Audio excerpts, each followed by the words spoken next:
Miss হবে না আপনার পছন্দের টিভি শো। দেখুন জি5 অ্যাপে একদম ফ্রি। আমি এদিকটা সামনে নিয়ে আসছি, ঠিক আছে? টেনশন করো না, আমি ফোন করে দিচ্ছি।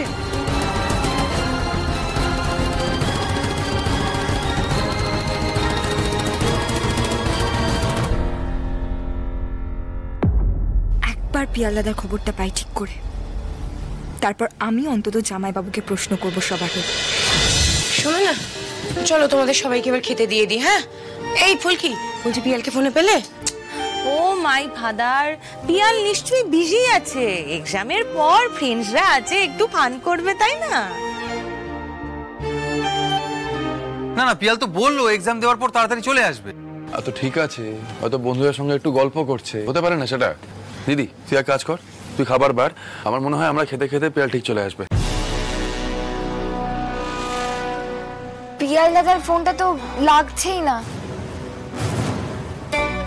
একটা শব্দ হয়ে বন্ধ হয়ে যাচ্ছে, বাজছে না।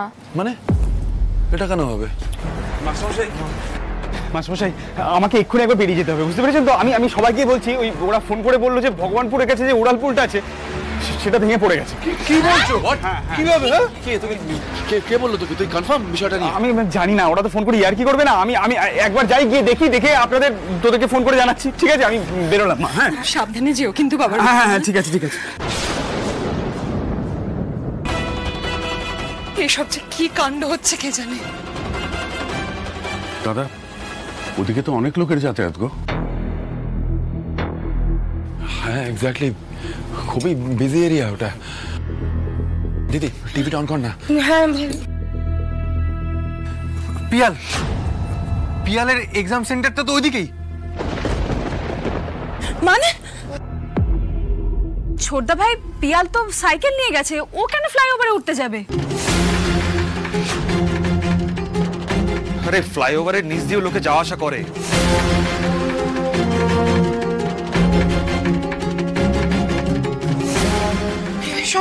দেখে এই মুহূর্তে আমরা রয়েছি নবাবগঞ্জ ভগবানপুরের মাঝে, যে উড়াল পুলটি ভেঙে পড়েছে তার সামনে। আপনারা দেখছেন কি ভয়ঙ্কর অবস্থা সৃষ্টি হয়েছে, ভেতরে কাউকে ঢুকতে দেওয়া হচ্ছে না, উদ্ধার কার্য সবে শুরু হচ্ছে। এই মুহূর্তে আমরা রয়েছি নবাবগঞ্জ ভগবানপুরের মাঝে, যে উড়াল পুলটি ভেঙে পড়েছে তার সামনে। আপনারা দেখছেন কি ভয়ঙ্কর অবস্থা সৃষ্টি হয়েছে, ভেতরে কাউকে ঢুকতে দেওয়া হচ্ছে না, উদ্ধার কার্য সবে শুরু হয়েছে। আমি আমার ক্যামেরাম্যান সুদীপ্তকে অনুরোধ করবো, কিভাবে একটা ব্যস্ত জায়গায় নতুন উড়ালপুল ভেঙে পড়েছে, এই ভয়াবহ দুর্ঘটনার জন্য দায়ী কে? আমরা বেশ কিছু মানুষজনের সাথে এখানে কথা বলে। এই মুহূর্তে আমরা রয়েছি নবাবগঞ্জ ভগবানপুরের মাঝে, যে উড়াল পুলটি ভেঙে পড়েছে তার সামনে। আপনারা দেখছেন কি ভয়ঙ্কর অবস্থা সৃষ্টি হয়েছে, ভেতরে কাউকে ঢুকতে দেওয়া হচ্ছে না, উদ্ধার কার্য সবে শুরু হয়েছে। আমি আমার ক্যামেরাম্যান সুদীপ্তকে অনুরোধ করবো, কিভাবে একটা ব্যস্ত জায়গায় নতুন উড়ালপুল ভেঙে পড়েছে, এই ভয়াবহ। এই মুহূর্তে আমরা রয়েছি নবাবগঞ্জ ভগবানপুরের মাঝে, যে উড়াল পুলটি ভেঙে পড়েছে তার সামনে। আপনারা দেখছেন কি ভয়ঙ্কর অবস্থা সৃষ্টি হয়েছে, ভেতরে কাউকে ঢুকতে দেওয়া হচ্ছে না, উদ্ধার কার্য সবে শুরু হয়েছে। আমি আমার ক্যামেরা কিভাবে একটা ব্যস্ত জায়গায় নতুন উড়ালপুল ভেঙে পড়েছে, এই ভয়াবহ দুর্ঘটনার জন্য দায়ী কে? আমরা বেশ কিছু মানুষজনের সাথে এখানে কথা বলে নেবো, যারা নিজের চোখে এই দুর্ঘটনাটা ঘটতে দেখেছে। স্যার, এই মুহূর্তে আমরা রয়েছি নবাবগঞ্জ ও ভগবানপুরের মাঝে, যে উড়াল পুলটি ভেঙে পড়েছে তার সামনে। আপনারা দেখতে পাচ্ছেন এখানে কি ভয়ঙ্কর পরিবেশের সৃষ্টি হয়েছে।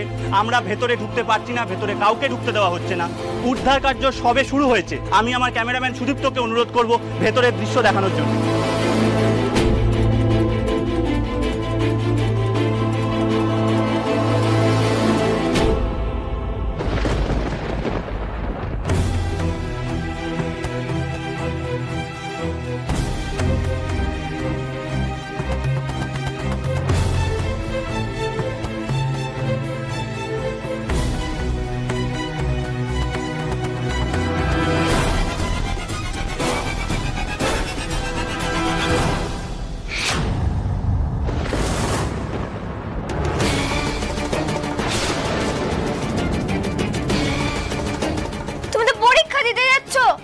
এত সেজেছো কেন? নতুন জামা পরেছো, হাতটা দেখি, নতুন ঘড়িটাও পরে নিয়েছো।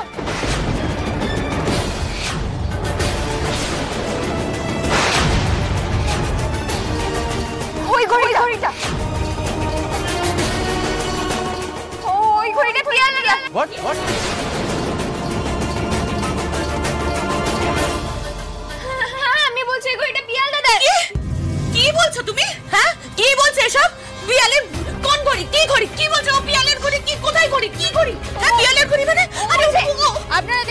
কিভাবে একটা ব্যস্ত জায়গায় নতুন উড়ালপুল ভেঙে পড়েছে।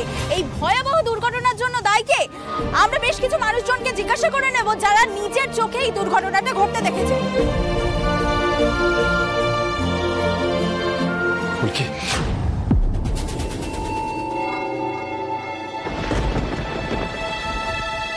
আমাদের বেরোতে হবে এক্ষুনি, এক্ষুনি। তমাল চল। হ্যাঁ তোমরা যাও, আমি থানা হয়ে আসছি।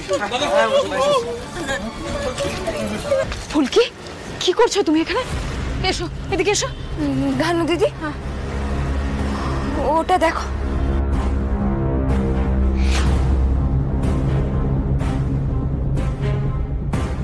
জামাইবাবুই তো এই ব্রিজটা উদ্বোধন করেছিলেন।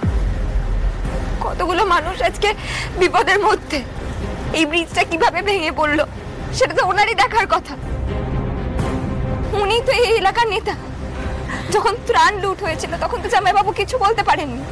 আজ কি করে ব্রিজ ভেঙে পড়লো তার ব্যাপারে নিশ্চয়ই কিছু বলতে পারবেন না উনি। আজকে পিয়াল দাদা কি অবস্থায় আছে, কোন হাসপাতালে আছে, আমরা কেউ কিচ্ছু জানি না। অথচ জামাইবাবু এখানে নেই। বারবার এরকম কাণ্ড মেনে নেওয়া যায় না। ফুলকি মাথা ঠান্ডা করো। পিয়াল কেমন আছে সেটা আমাদের আগে দেখতে হবে। পিয়াল কোন হসপিটালে আছে সেটা জানতে হবে। আদৌ ও ইনজিওর্ড হয়েছে কিনা সেটাই তো আমরা জানি না। ফুলকি ছাড়ো ছাড়ো এসব, এদিকে এসো, এদিকে এসো।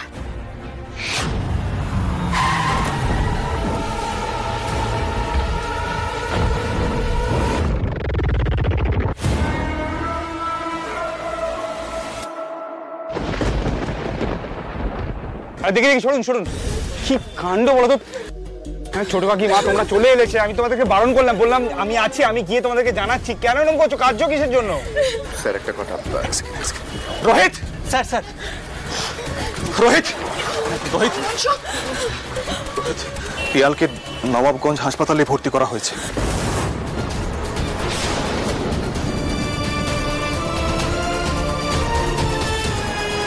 ওর অবস্থা ভালো নেই। তুমি সবাইকে ওখানে নিয়ে যাও। আপনারা প্লিজ ওখানে যান।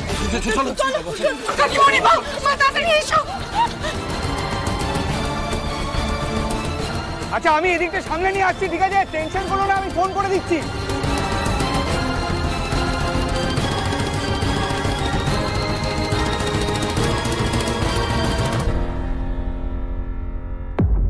একবার পিয়ালাদার খবরটা পাই ঠিক করে, তারপর আমি অন্তত জামাইবাবুকে প্রশ্ন করব সবার হয়ে।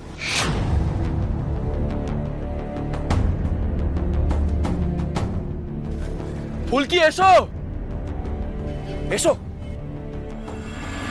জি5 ডাউনলোড করুন আর সব এপিসোড দেখুন একদম ফ্রি।